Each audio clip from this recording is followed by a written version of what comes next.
Hello students, hello friends. अभी previous lecture में हमने डिस्कशन किया था नर्स इक्वेशन के बारे में और वहाँ पे नर्स इक्वेशन में डिराइव किया। तो वहाँ पे हमने फाइनल जो इक्वेशन फाइंड आउट किया था वो फाइनल इक्वेशन क्या था, that is E cell is equal to E not cell minus 2.303 RT divide by NF log anode divide by cathode, या फिर इसको हम कंसीडर करते थे RHS और LHS डिवाइड बाय RHS, या फिर प्रोडक्ट डिवाइड बाय रिएक्टेंट। तो कोई भी एक पर्टिकुलर रिएक्शन करके हम डिस्कशन कर रहे थे कि ये इक्वेशन हमने डिराइव किया था कहाँ पे, नर्स इक्वेशन के बारे में। अब जो नर्स इक्वेशन था तो नर्स इक्वेशन किसके बेसिस पे फाइंड आउट किया था, नर्स इक्वेशन किसके बेसिस पे ऑब्टेन किया था, कैसे वो फॉर्मूला डिराइव किया था, that is with reference to standard hydrogen electrode. Scientist Nernst ने वो इक्वेशन दिए थे, एक जनरल इक्वेशन दिया था, उसके बेसिस पे हमने इलेक्ट्रोकेमिकल सेल के लिए फाइंड आउट किया और फर्दर कंक्लूजन किए थे। फिर उसके बाद हमने रिलेशन देखा था इक्विलिब्रियम कांस्टेंट का विथ सेल पोटेंशियल के साथ में। तो वहाँ पे स्टैंडर्ड सेल पोटेंशियल की वैल्यू थी, क्योंकि सेल पोटेंशियल की वैल्यू कितनी हो जाती है, 0। तो आज हम डिस्कशन करेंगे कुछ न्यूमेरिकल्स के बारे में, कैसे इसको सॉल्व करना है, कैसे इसको डिस्कशन करना है। पहले के लेक्चर्स अगर आपने अच्छे से नहीं देखे हैं तो वो पहले अच्छे से वो कंप्लीट करो, जैसे कि मेजरमेंट ऑफ इलेक्ट्रोड पोटेंशियल हुआ, नर्स इक्वेशन हुआ, उसके बाद में फिर हम न्यूमेरिकल इजीली सॉल्व कर सकते हैं। और बोर्ड की एग्जाम में आपको इससे रिलेटेड 4 मार्क्स में एक न्यूमेरिकल पूछा जाता है और एवरी ईयर वो क्वेश्चंस पूछे जाते हैं, कुछ ना कुछ, सिर्फ कुछ वैल्यू चेंज होती है। चलो देखो फर्स्ट इक्वेशन क्या है, फर्स्ट क्वेश्चन क्या है, represent the cell in which following reaction takes place, ये पहला है।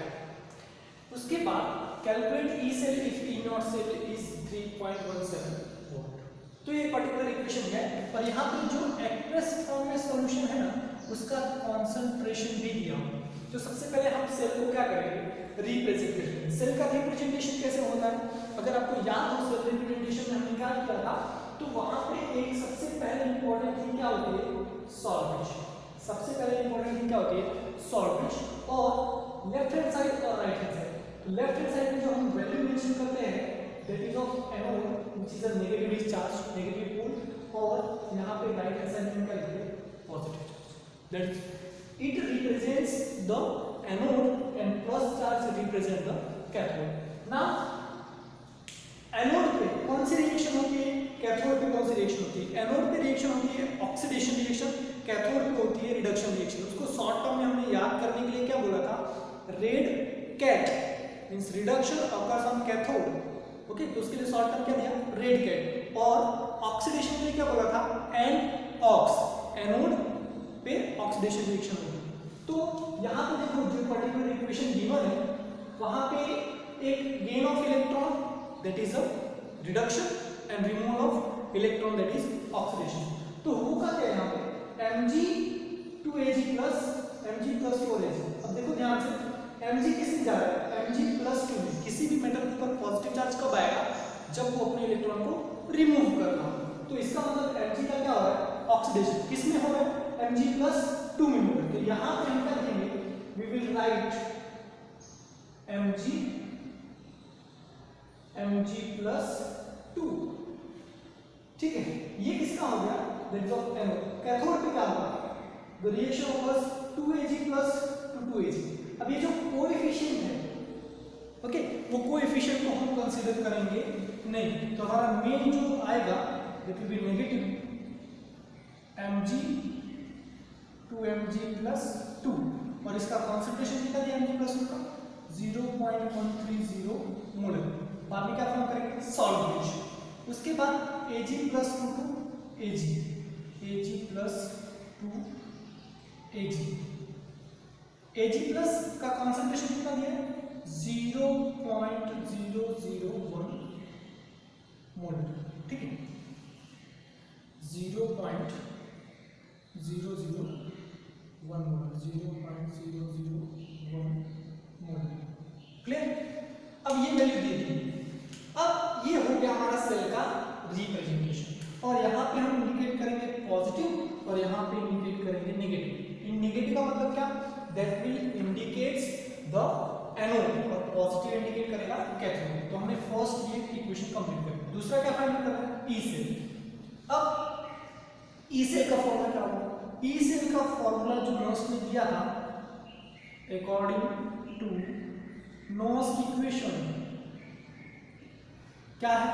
E cell is equal to E not cell minus 2.303 RT divided by MF log anode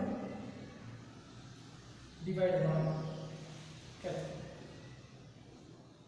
concentration of anode concentration of। अगर हम इसकी value substitute करें 2.303 RT divided by F की, तो previous lecture जो नॉस इक्वेशन का था वहां पे हमने डिस्कशन किया था कि उसकी वैल्यू टोटल आएगी कितनी? 0.0593 divide by n number of electrons log concentration of anode divide bye concentration of cathode. Clear है? ये तो इतना तो हमने प्रीवियसली देखा। अब यहाँ पे एनोड डिवाइड बाय कैथोड लिखो, या फिर इलेक्ट्रोकेमिकल सेल के लिए हमने क्या लिखा था? Zn+2 डिवाइड बाय Cu+2 आया था इक्वेशन, ठीक है? तो या फिर ये इक्वेशन, तो इसमें एनोड पे आयन कौन सा है? Mg+2 है, ठीक? अगर हम सेल रिप्रेजेंटेशंस के अकॉर्डिंग नॉस इक्वेशन में सब्स्टिट्यूट करें तो एनोड पे कौन सा है? Mg+2, ठीक? और यह वाला कंसीडर करेंगे तो यहाँ पे राइट हैंड साइड वाला आंसर है। तो Mg+2 का कंसंट्रेशन कहाँ आएगा? ऊपर। डिनोमिनेटर में कैथोड है, कैथोड पे कौन सा आयन है और किसका कंसंट्रेशन है? तो आयंस का कंसंट्रेशन है। तो इसका कितना दिया? 0.001। तो वैल्यू यहाँ पे क्या करनी है? सब्स्टिट्यूट करनी है, ठीक? ई नॉट सेल की वैल्यू दी। अब n कितना लेना है? तो n के लिए देखो यहाँ पे मैंने क्या लिखा है? Ag+2 Ag और यहाँ पे Mg2 Mg+2। तो यहाँ पे 2 इलेक्ट्रॉन, यहाँ पे 1 इलेक्ट्रॉन। लेकिन जब हम इक्वेशन को सेल इक्वेशन के लिए करेंगे तो आगे 2 से मल्टीप्लाई करेंगे, क्योंकि हमारा सेल रिएक्शन के अंदर इलेक्ट्रॉन आना नहीं चाहिए। तो मैक्सिमम इलेक्ट्रॉन यहाँ पे कितने हुए? 2 ही हुए। तो n की वैल्यू मिल गई 2। तो वैल्यू सब्स्टिट्यूट करो। E cell is equal to E not cell की वैल्यू कितनी दी है? 3.17 minus 0.059 divide by 2 that is 2 electron will be changed here. 2 electron का ऑक्सीडेशन, 2 इलेक्ट्रॉन का reduction. Log concentration of anode, anode पे क्या है? 0.130 है। या फिर फर्दर यहाँ पे लिख लो Mg+2 कंसंट्रेशन किसका? Mg+2 का डिवाइड बाय कैथोड पे क्या है? Ag+ तो कंसंट्रेशन ऑफ Ag+। इसके बाद हमें और एक चीज डिस्कशन की थी कि अगर कोएफिशिएंट आएगा तो वो क्या हो जाएगा? स्क्वायर हो जाएगा। तो यहाँ पे Ag+ का क्या आएगा? स्क्वायर आएगा। ये ध्यान रखना है, ठीक है? अब ये तो हो गया। अब वैल्यू सब्स्टिट्यूट कर दो यहाँ पे, तो क्या मिलेगा? E cell is equal to 3.17 minus 0. Divide करेंगे तो क्या मिलेगा? 295 0.0295 मिलेगा। लॉग Mg+2 का कंसंट्रेशन कितना दिया हुआ? 0.130 दिया, ठीक? डिवाइड बाय Ag+ का स्क्वायर, Ag+ का कितना है?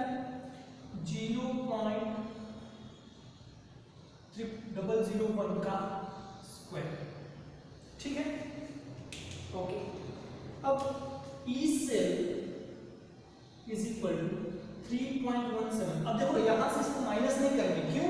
क्योंकि ये पूरा टर्म मल्टीप्लिकेशन में है। ध्यान रखना, ये पूरा टर्म क्या है? मल्टीप्लिकेशन में है। तो जब तक ये पूरा सॉल्व नहीं करेंगे तब तक हम सब्स्ट्रक्शन नहीं करेंगे, वरना फिर क्या करेंगे?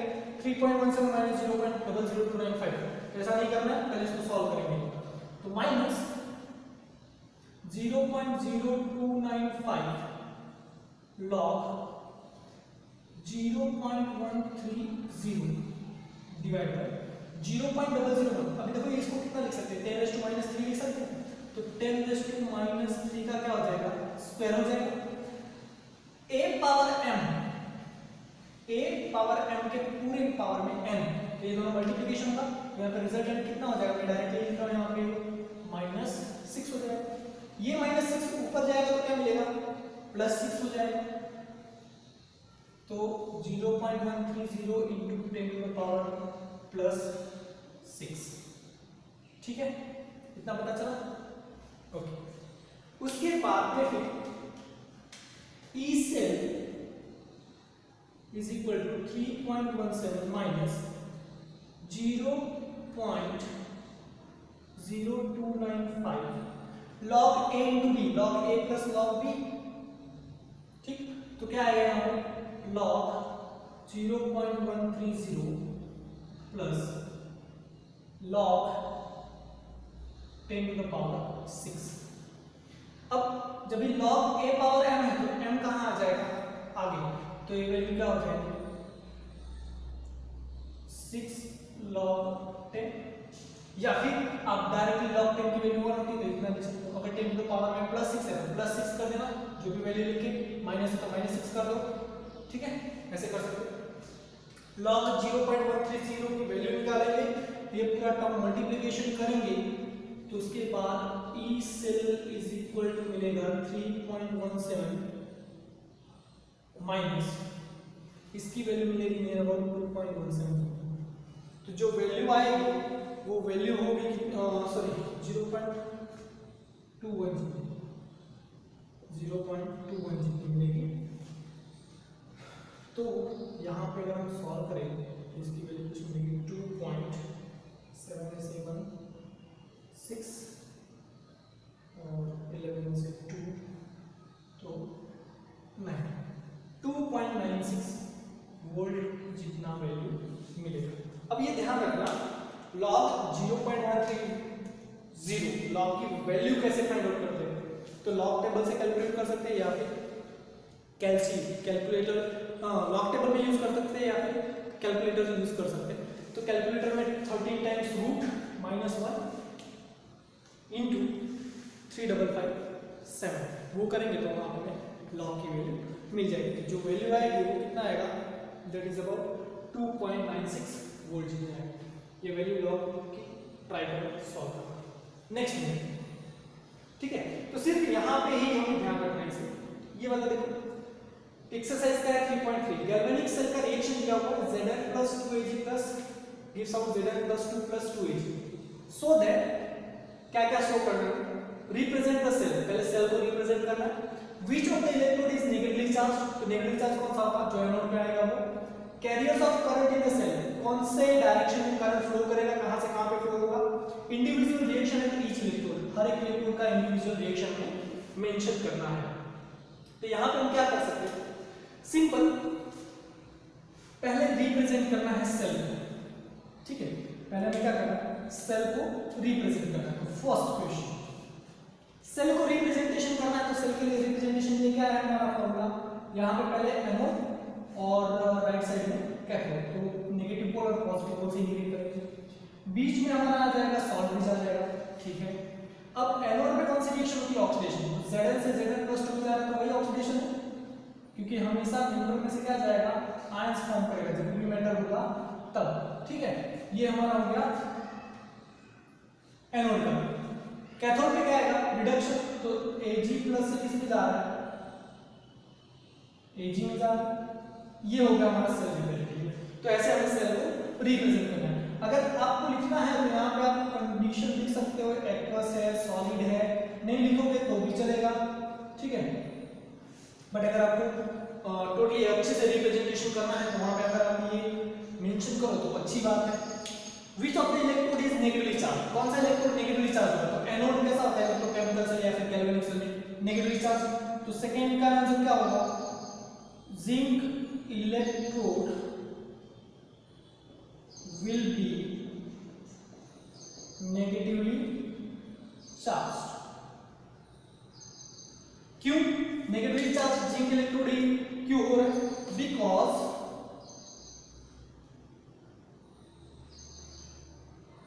its oxidation occurs or it removes electrons, electron removal होगा तो इलेक्ट्रॉन का चार्ज कैसा है, नेगेटिव चार्ज है, ठीक है। Next, carrier of current in the cell, third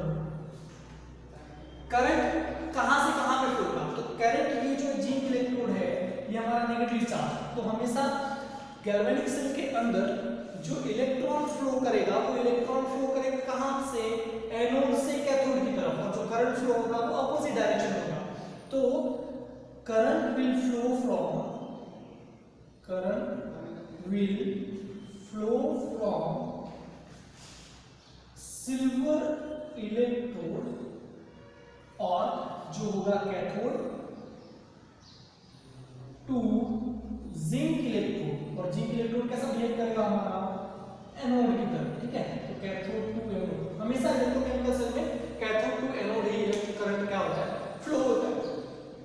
individual reaction at each electrode मतलब एक कैथोड पे और दूसरा एनोड, तो वो भी लिख सकते हैं।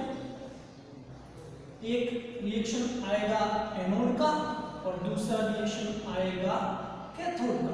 तो अब ध्यान से देखो, एनोड पे कौन सा रिएक्शन हो रहा है, ऑक्सीडेशन हो रहा है। Zn किसमें जा रहा है, Zn+2 में, तो हम वो मेंशन कर देंगे। Zn solid gives out Zn+2 electron, है ना, +2 में जा रहा है, मतलब 2 इलेक्ट्रॉन क्या कर रहा है, वो रिमूव कर रहा है। कैथोड पे कौन सी रिएक्शन होगी, रिडक्शन रिएक्शन, तो किसका होगा Ag+2 Ag से किस में जाएगा, Ag में जाएगा। प्लस कितना है, 1 है, इसके लिए यहाँ पे इलेक्ट्रॉन कितना आएगा, 1 है, ठीक। तो ये हो गया हमारा एक्वस फॉर्म में और ये हो गया solid form. Now remember one thing, जब हम ये दोनों रिएक्शन को ऐड करेंगे तो हमें क्या मिलेगा, नेट रिएक्शन मिलेगा। अब नेट रिएक्शन के अंदर इलेक्ट्रॉन नहीं आनी चाहिए। यहाँ पे कितना इलेक्ट्रॉन है आपका, 2 इलेक्ट्रॉन, यहाँ पे कितना इलेक्ट्रॉन है आपका, 1 इलेक्ट्रॉन। तो अगर दोनों को ऐड करें, ये राइट हैंड साइड का, ये लेफ्ट हैंड साइड का, तो 1 इलेक्ट्रॉन रिएक्शन में रह जाएगा। इसके लिए कैथोड वाली रिएक्शन में 2 से मल्टीप्लाई करके इलेक्ट्रॉन को हम क्या करेंगे, इक्वल करेंगे। ये 2Ag+, ये 2 इलेक्ट्रॉन और ये 2Ag, ठीक। तो इलेक्ट्रॉन और इलेक्ट्रॉन इक्वल हो गया तो कैंसिल हो जाएगा, बाकी जो दोनों को ऐड करेंगे तो यही इक्वेशन मिलने वाला है। देख लो हमारा नेट रिएक्शन क्या होगा, जो नेट रिएक्शन मिलेगा हमें जैसा ऊपर गिवन था वैसा ही रहेगा, उसमें कोई भी चेंजेस आएगा नहीं। तो इक्वेशन क्या मिलेगा, Zn+2Ag+ gives out Zn+2 ठीक है, ये मिलने वाला है। अब हमें ध्यान रखना है, क्या ध्यान रखना है, जब भी आप इक्वेशन लिखते हो, इलेक्ट्रॉन जो ऑल ओवर है एडिशन के बाद में, दोनों इक्वेशन जो दोनों इलेक्ट्रोड के इक्वेशंस हैं, वो दोनों इक्वेशंस लिखने के बाद, दोनों ऐड करने के बाद इलेक्ट्रॉन सेल रिएक्शन के अंदर या फिर नेट रिएक्शन के अंदर आना नहीं चाहिए। ये बात हमें ध्यान रखनी है, ठीक। सो ये सारा डिस्कशन जो हमने किया, ये तो टोटली नॉस्ट इक्वेशन के ऊपर से बेसिस है, इलेक्ट्रोकेमिकल सेल के ऊपर से बेसिस है। इलेक्ट्रोकेमिकल सेल में क्या होता है, कैसे रिप्रेजेंट करते हैं, इक्वेशन कैसे लिखते हैं, नोड पे कौन सा रिएक्शन, कैथोड पे कौन सा रिएक्शन, ठीक है। तो अगर वो टॉपिक अच्छे से क्लियर होगा तो ऐसे क्वेश्चन हम कर सकते हैं, ठीक। नेक्स्ट, यहाँ पे write down Nernst equation and EMF of the following cell at 298 kelvin temperature. EMF का मतलब क्या, ईएमएफ का मतलब ई सेल की वैल्यू पर आपको ऐसे सॉल्व करना है, ठीक। तो यहाँ पे मैं ऐसा करता हूँ कि ऑलरेडी हमने एक न्यूमेरिकल सॉल्व किया, तो ये एक न्यूमेरिकल यहाँ पे सॉल्व करेंगे और एक में थोड़ा हिंट देंगे।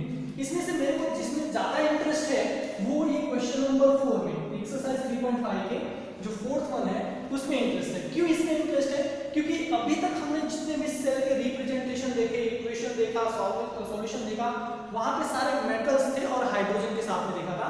यहाँ पे नॉन मेटल दिया हुआ है और हाइड्रोजन दिया हुआ है, तो इसके केस में थोड़ा चेंजेस आएगा, वेरिएशन आएगा, और वो क्या वेरिएशन होगा पहले हम बोर्ड उसके लिए हम डिस्कशन करेंगे।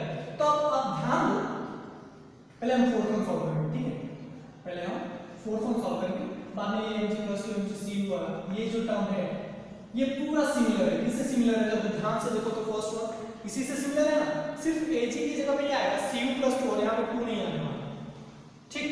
तो एनोड डिवाइड बाय कैथोड में Mg+2 divide by Cu+2 concentration given है, वैल्यू सब्स्टिट्यूट करके सॉल्व करना है।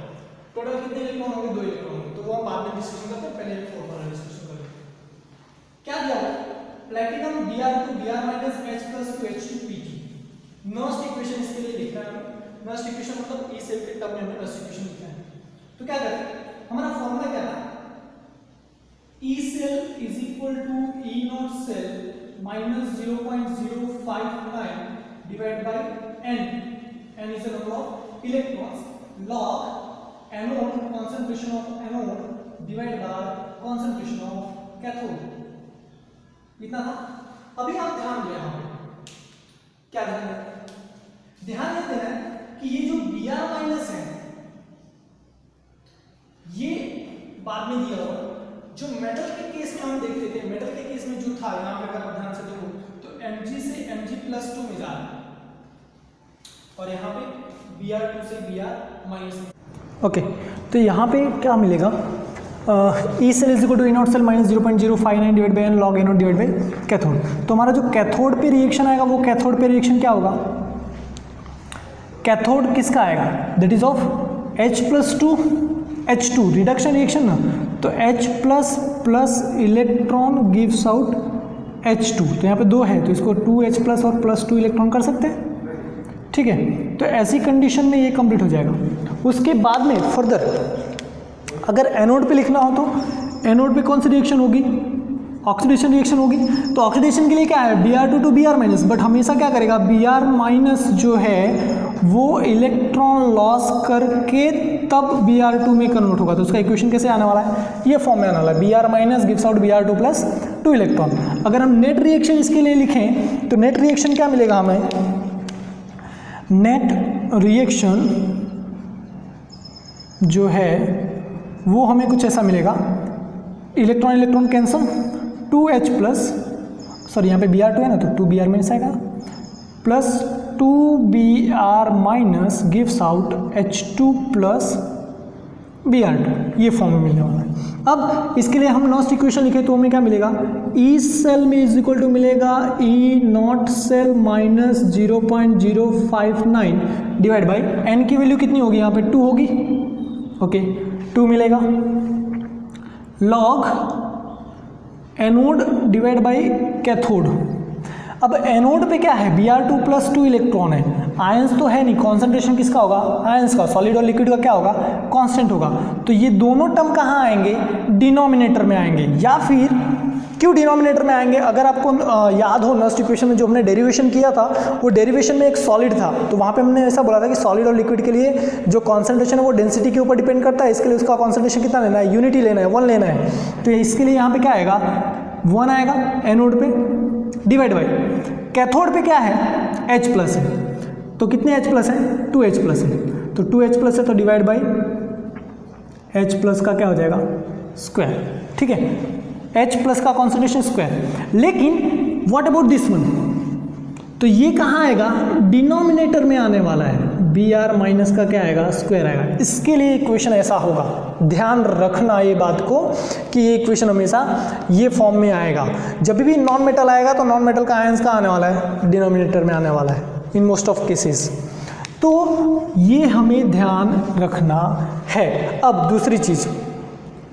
दूसरी बात क्या ध्यान रखनी है हमें?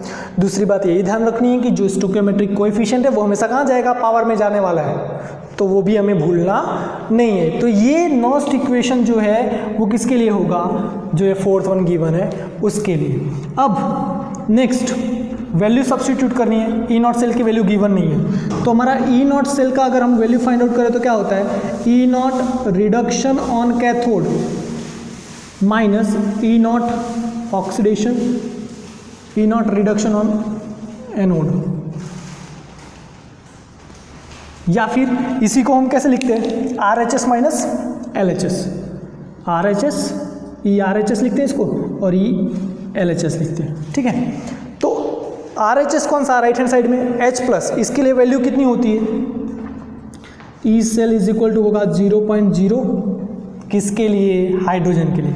LHS में क्या है? ब्रोमीन, तो ब्रोमीन के लिए वैल्यू कितनी होती है? 1.09 वोल्ट जितनी। ये वैल्यू कहाँ से मिलेगी? जो हमारा EMF सीरीज है वहाँ से। तो E cell is equal to कितना मिलेगा वैल्यू हमें? -1.09 वोल्ट, 1.09 वोल्ट, ठीक है। अब ई नॉट सेल की वैल्यू मिल गई हमें, ये ई नॉट सेल था, ई नॉट सेल की वैल्यू मिल गई, उसको उठा के कहाँ पे सब्स्टिट्यूट कर दो? यहाँ पे ई सेल वाले फॉर्मूला में। तो हमें क्या मिलेगा? E cell is equal to E not cell -1.09 volt minus 0.0295 हो जाएगा into log 1 divide by H plus का कितना दिया है कॉन्सेंट्रेशन 0.1, मतलब 10 to the power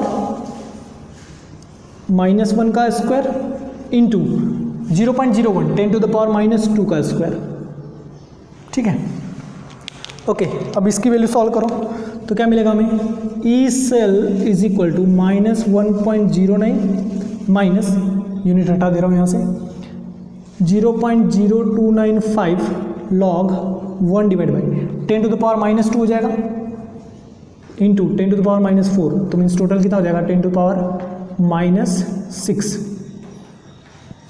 okay, 10 to the power -6 ऊपर लेके जाएंगे तो वैल्यू क्या हो जाएगी 10 टू द पावर +6। ठीक, तो इसकी वैल्यू कितनी मिलेगी -1.09 माइनस 0.0295 इंटू +6 कहाँ आएगा आगे 6 log 10 की वैल्यू कितनी 1, तो ये पूरी वैल्यू log 10 टू पावर 6 की वैल्यू कितनी हो जाएगी 6। तो इसको सॉल्व करो, -1.09 माइनस 6 से मल्टीप्लाई करेंगे तो कितना आएगा 0.65 या 30 57 0.1770, तो एक कितनी वैल्यू मिलेगी ई सेल की वैल्यू मिलेगी हमें कुछ -1.2670 वोल्ट, इतना मिलेगा। ई सेल का वैल्यू जो है वो हमें नेगेटिव में मिलने वाला है। ठीक, तो ऐसे हमें सॉल्व करना है। तो ये कंडीशंस हमें क्या करनी पड़ेगी, ध्यान रखनी पड़ेगी, किसके लिए कि Br2 और Br- जब आएगा तब। नेक्स्ट कंडीशन Mg और Mg+2 के लिए, तो उसको सेम जैसे मैंने यहाँ पे बोला कि यहाँ पे सिर्फ Ag की जगह पे क्या हो जाएगा Cu+2, तो उसके बेसिस पे हम वैल्यूज़ की सॉल्व कर सकते हैं। ठीक है, सो ये न्यूमेरिकल्स को ट्राई करना और इस न्यूमेरिकल्स में ध्यान से अच्छे से उसको फॉलो करना, क्योंकि नॉन मेटल्स के लिए। ठीक, आज के लेक्चर्स में इतना ही। फर्दर नेक्स्ट लेक्चर में हम नेक्स्ट न्यूमेरिकल्स और बाकी नेक्स्ट टॉपिक हम डिस्कशन करेंगे।